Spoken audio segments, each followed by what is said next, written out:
Hi, it's Christina with the Sisyphean Journal. Today is July 27th, and I've already covered the 3 anniversaries I have for today, and I'm going to link to them below.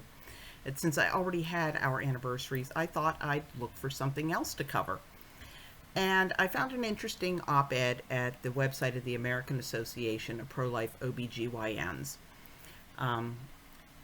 The article mentioned a claim made by North Carolina State Senator Rachel Hunt, who was running for lieutenant governor. Now, I don't know if Senator Hunt is being deliberately dishonest, but I think she has a responsibility to the voters to vet information and not just parrot it when it's handed to her by abortion advocates along with campaign donations. Predictably, she tries to claim that if you just can't indiscriminately snuff fetuses, it will also be illegal for doctors to provide life-saving care anytime a pregnant woman is in trouble. Now, I have already covered this issue before.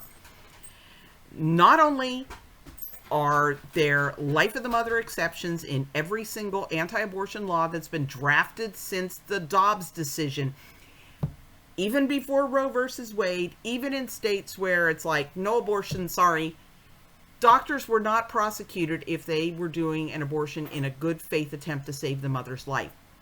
This is scaremongering, pure and simple. So I'm not going to belabor that. I've already covered it. But what I want to cover is the quote that just grated on me.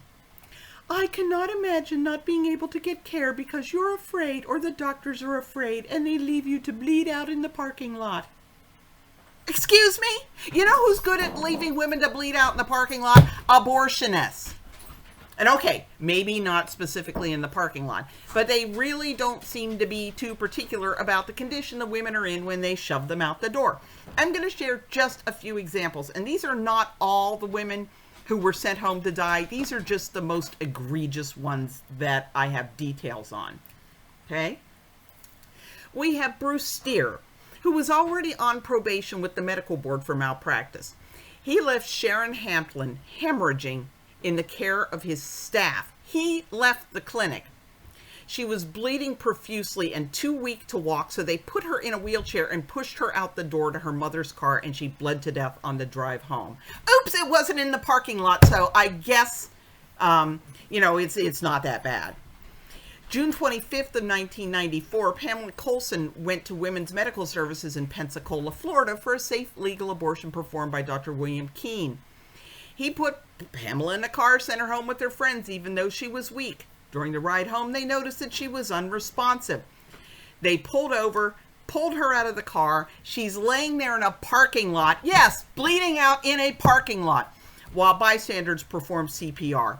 They called an ambulance, rushed her to the hospital, but the damage had been done, and she died. On November 2nd of 1991, Robert Christ performed an abortion on 17-year-old Latasha Vial at West Loop Clinic in Dallas. She was crying out for help. They told her it was perfectly normal, sent her home, and yes, she bled to death. On December 31st of 1986, Arnold Bickham noted that 18-year-old Sylvia Moore was too weak to walk after her abortion. He called her lazy, plunked her into a wheelchair, and shoved her out the door. Her mother rushed her to a hospital, but it was too late. She had bled out too much. They couldn't save her life.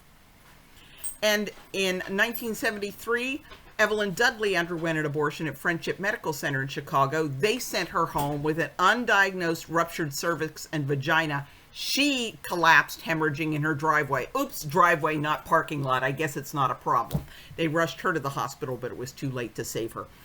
It's bad enough that they are scaring women into thinking that it's illegal to provide them care. But the fact that they are claiming that the people who do this kind of stuff, like what was done to Sharon and Pamela and Latasha, that